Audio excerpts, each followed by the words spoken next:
Pessoal, nesse vídeo vamos falar um pouquinho aqui sobre o Fiagro Rura 11, um Fiagro que sempre foi destaque pela sua diversificação e sua relativa segurança. Porém, de uns meses para cá, o fundo tem sofrido bastante devido a alguns devedores duvidosos que entraram com pedido de recuperação judicial e isso acabou abalando a cotação e também os rendimentos do fundo. Porém, essa diminuição que ocorreu nos seus rendimentos, ela é temporária, ela não é permanente. Foi uma atitude que o fundo ele tomou para poder minimizar os eventuais impactos de um calote. Então vamos analisar aqui o seu último relatório gerencial que saiu recentemente, referente ao mês de dezembro de 2024. Vamos analisar como foi que o fundo ele se desempenhou e quais as expectativas para esse ano de 2025, especialmente aí com a tendência da Selic chegar a 15% ou até mais do que isso. Isso será muito benéfico para o Rura 11 de um modo especial. Então, se você investe no Rura 11 ou se pensa em investir nele, fique comigo até o final desse vídeo. Sempre lembrando que o vídeo não é recomendação nem de compra e nem de venda de nenhum ativo, beleza? Então vamos lá. O Rura 11, no momento que eu gravo esse vídeo, está sendo negociado a R$ 7,03. Nota-se que sua cotação caiu bastante. O Rura 11, lá em 2024, era um fundo que ficava ali muito próximo dos R$ 10. Deixa eu mostrar aqui no gráfico para vocês. Aqui, ó, início de 2024, ele sempre ficava aqui próximo nessa faixa dos R$ 10. Raramente ele caía abaixo. Sempre que ele caía um pouquinho, alguns dias depois, ele já voltava aqui para próximo dos R$ 10. Porém, aqui, deixa eu ver, mais ou menos final do mês de setembro para cá, que ele veio caindo de uma maneira muito mais acentuada. Ele fez a sua mínima aqui no último dia 10/12 de 2024, que ele bateu R$ 7, e agora novamente está aqui muito próximo da sua mínima, né, a R$ 7,03. Então existe a possibilidade aí de nos próximos dias o Rura 11 cair mais a sua cotação. Se voltarmos aqui, podemos notar que seu dividend yield, que é a sua rentabilidade acumulada dos últimos 12 meses, está de 15,88%, uma bela rentabilidade, e seu VP atualmente está de 0,70%. Então, ele está sendo negociado com deságio, no caso, abaixo do que seria o seu preço justo se levarmos em consideração o seu valor patrimonial, um desconto de aproximadamente 30%. Além disso, o fundo tem uma excelente liquidez média diária próxima aqui de 3 milhões. Se descermos um pouquinho aqui, pessoal, podemos notar que o fundo conta atualmente com 87 mil cotistas. Seu preço justo seria os R$ 10,14. Lembrando que está sendo negociado próximo de R$ 7, então uma diferença realmente muito grande. Existe o potencial dele se valorizar bastante assim que ele conseguir se recuperar.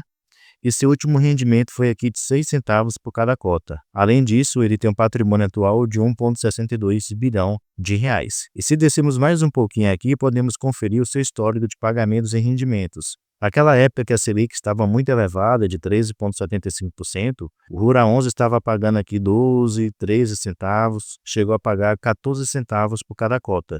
E como eu mencionei no início do vídeo, como a tendência é Selic chegar a 15% até o final desse ano de 2025, o Rura 11, se ele não passar por nenhuma situação de calote durante esse ano, ele pode voltar a pagar bons rendimentos para os seus cotistas. Vamos aqui agora no seu último relatório gerencial, como eu mencionei, saiu semana passada, está atualizado aqui com respeito ao mês de dezembro de 2024. Aqui no comentário do gestor, vale a pena a gente considerar alguns pontos. Então, primeiramente, a gestão menciona que eles encerraram o mês de dezembro de 2024 com 95% do patrimônio alocado em CRAs, em 61 devedores, e que seguimos com um portfólio estrutural bastante diversificado entre devedores, garantias, setores de atuação, cultivo e disparidade geográfica. Então, apesar da situação, né, que o Rura 11 está passando, realmente ele é um dos fiagros mais diversificados de um modo geral, que atualmente existe. Tem alguns pontos aqui que eu achei interessante que a gestão menciona.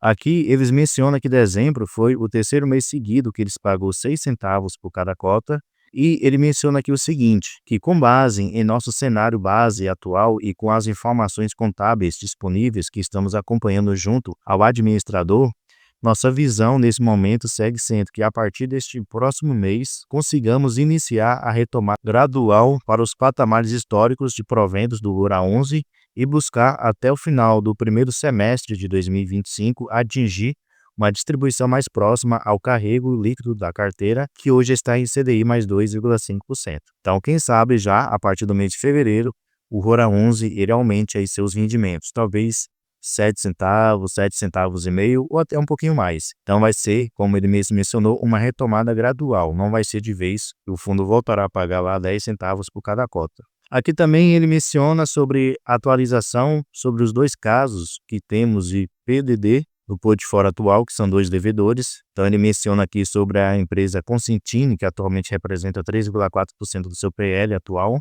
Ele é um produtor rural de grãos e de pecuária que tem atuação no Tocantins e Goiás, onde temos garantia real de alienação fiduciária de uma fazenda que cobra cerca de 130% do valor da dívida em uma venda forçada. Ele menciona que o produtor protocolou um pedido de recuperação judicial. Com o recesso do judiciário, não tivemos desdobramentos desde então e seguimos avançando com nossa estratégia para buscar um melhor posicionamento no processo. Então, até o momento não houve aí muita movimentação com respeito a essa empresa Consentini. Já com respeito à Portal Agro, que representa agora 1% do PL do fundo, ele menciona que seguimos acompanhando as cobranças e recebimentos que estão sendo realizados pela securitizadora e nossa expectativa segue sendo que após a colheita da safra, a recuperação tende a ser maior e com isso temos mais chances de receber o valor total da próxima parcela devida, que é no mês de fevereiro. Então vamos ver aí se o fundo ele realmente consegue receber esse valor referente. E aqui também ele menciona sobre 3 devedores que estão passando por uma situação difícil. Não quer dizer que esses devedores estão deixando de honrar os seus compromissos, porém, pode ser situações que possam ocorrer futuramente. A primeira é com respeito a essa empresa aqui, Pedro Merola, que é do grupo Santa Fé, que representa atualmente 0,7% do PL do Rural 11, menciona que esse devedor, como noticiado na mídia, entrou com pedido de tutela cautelar, porém aqui a gestão menciona que o CRA, que atualmente é correspondente a esse devedor, não estará sujeito a uma eventual recuperação judicial. Então, menos mal essa situação. E se descermos mais um pouquinho aqui, ele fala desse outro devedor aqui, a esmagadora de soja, que atualmente representa 0,7% do seu PL, que também não está numa situação muito boa, porém, atualmente segue pagando aqui corretamente os juros devido ao Rural 11. E ele menciona aqui sobre outro devedor, porém não fala qual é o nome dele, que devido a algumas movimentações aí desse devedor, possivelmente ele conseguirá honrar os seus compromissos referentes ao Rural 11. Se pegarmos esses 3 devedores que está passando aí por uma situação delicada, atualmente representa aqui 3,3% do PL do fundo. Então, apesar de ser 3 devedores, devido à diversificação que ele tem, isso minimiza aí eventuais riscos. Porém, não deixa de ser um impacto negativo tanto na cotação como nos rendimentos do Rural 11. Com respeito aqui ao demonstrativo financeiro do Rural 11, pessoal, temos uma notícia muito boa. O fundo conseguiu ter uma receita alta durante esse último mês de dezembro.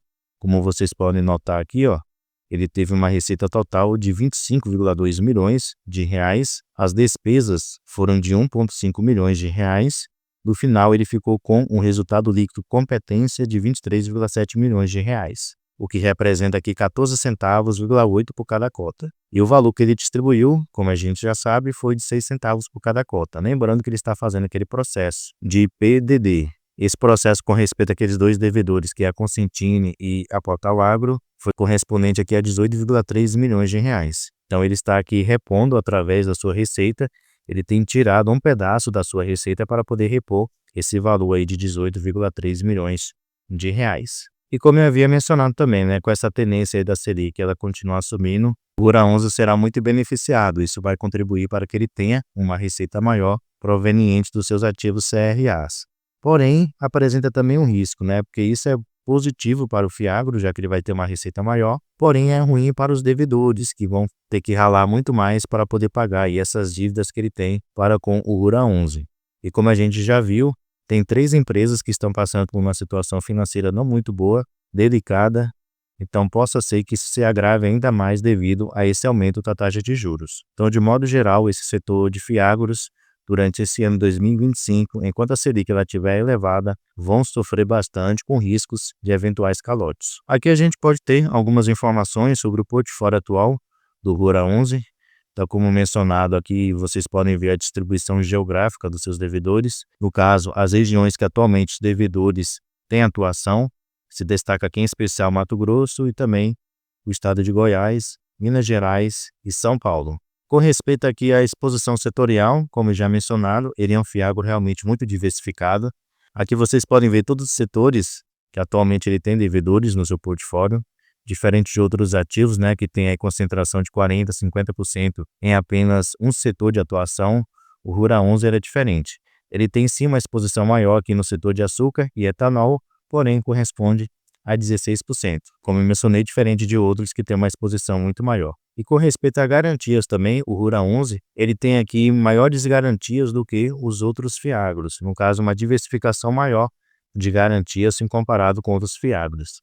Geralmente, se você pegar o relatório dos outros fiagros, as garantias vão ser alienação fiduciária de terras ou se não de recebíveis. Na sua grande maioria vai ser isso, já que no Rura 11 podemos notar que ele tem outras opções aqui de garantias que foram dadas para os seus devedores. Devedores esses que atualmente soma-se o valor de 61 devedores atuais. Ele menciona que tem atuação aqui em 19 culturas ou segmentos. A média de valor emprestado por cada devedor é de aproximadamente 25 milhões de reais. Ele menciona que seus top 5 devedores atualmente representam 21% do seu patrimônio líquido. E se descermos mais um pouquinho aqui, a gente pode ver quem são esses devedores. Então, o Rura 11, ele mudou seu relatório gerencial.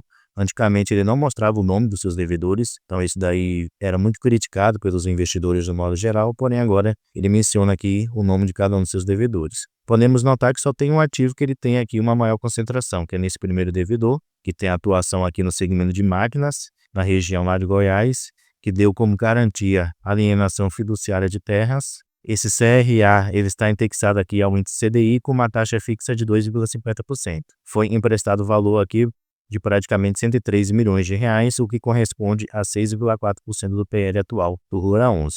Então podemos notar que não é uma operação arriscada, já que sua taxa é baixa, é relativamente baixa. Isso não quer dizer que não tenha nenhum tipo de risco, até porque quem empresta sempre está sujeito a não receber de volta, porém pela taxa aqui é uma maneira da gente saber se um ativo ele é mais arriscado ou mais seguro. Se comparado aqui esse primeiro devedor que tem um CDI de 2,50% com esse outro que tem aqui CDI mais 6,10%, esse daqui de 6,10% é muito mais arriscada a sua operação do que esse outro. Então, a possibilidade desse devedor aqui que tem uma taxa mais elevada dar algum tipo de calote é muito maior do que esse devedor que tem uma taxa menor. Sempre devemos lembrar, menor a taxa, menor o risco, maior a taxa, maior o risco. Então, sempre leve isso em consideração, já que é uma maneira aqui de você calcular o risco de um ativo. Não é a única maneira, tem outras maneiras que você também pode analisar, porém é uma maneira aqui mais simplificada, mais rápida de você ver se um ativo CRA ou CRI, se ele é relativamente mais arriscado do que outras operações, beleza? Então, de modo geral, aqui a gente pode ver que o fundo é diversificado com respeito aos seus devedores, não tem altas concentrações, diferente aí de vários outros fiagros, né, que tem concentrações aí de 20%, 30% em apenas um devedor. Pelo menos a gestão aqui do Rura 11, que é feita pela Itaú Asset, se preocupa bastante aí em diversificar seus investimentos. No total, apenas em CRAs, ele tem aqui um pouco mais de 1,6 bilhões de reais investidos. E como vocês podem notar, ó, a maioria dos seus CRAs estão indexados ao índice CDI. Tem poucas operações aqui que estão indexadas ao índice PCA. Então, como eu mencionei, o Rura 11 será muito beneficiado devido a essa elevação da taxa de juros, que provavelmente já vai acontecer amanhã, de amanhã para quarta-feira, já que tem aí a reunião do Copom. A expectativa é aumentar mais 1% na taxa de juros, elevando ela para 13,25%. E a próxima reunião que vai ocorrer ou é em março ou é no mês de abril, a expectativa é aumentar novamente mais 1%, atingindo assim 14,25%. Superior àquela época de 2023, início de 2024, que a taxa Selic estava de 13,75%. E a expectativa até final do ano de 2025 é ela atingir de 15% ou até mais do que isso. Então, ativos que usam aí o índice CDI como seu indexador, como é o caso aqui dos CRAs, dos fiagros e também de CRIs, dos fundos imobiliários de papel, serão muito beneficiados com essa elevação. Porém, como eu mencionei também no decorrer do vídeo, quando mais a taxa se eleva, mais difícil fica para os devedores desses fiagros ou fundos imobiliários conseguirem honrar os seus compromissos. Então, isso faz com que as operações fiquem mais arriscadas e que exista uma maior possibilidade de essas empresas entrarem com pedido de recuperação judicial, não conseguindo assim honrar com seus compromissos e consequentemente acabar dando calote desses fundos imobiliários ou nesses fiagros. Então esse ano de 2025 aí realmente vai ser muito desafiador, assim como foi o ano de 2024, será desafiador para os fiagros de modo geral. Então vamos acompanhar, invista com cautela se você decidir investir em fiagros. Se você já investe, evite concentrações, especialmente naqueles fiagros que já são concentrados e que têm uma taxa de juros fixa mais elevada, porque os riscos nessas operações vão aumentar ainda mais. Então tenha cautela, invista consciente, invista com cuidado, para que depois você não se decepcione com seus investimentos, beleza? Então pessoal, esse é o vídeo de hoje, gostaria de agradecer vocês aí pela presença. Deixe aí nos comentários o que é que você acha do Fiagro Hura 11. Acha um bom investimento, já investe, está aí na expectativa, vai decidir investir agora, já que ele vai voltar a subir seus rendimentos gradualmente? Deixe aí nos comentários sua opinião. Muito obrigado pela sua atenção e até a próxima.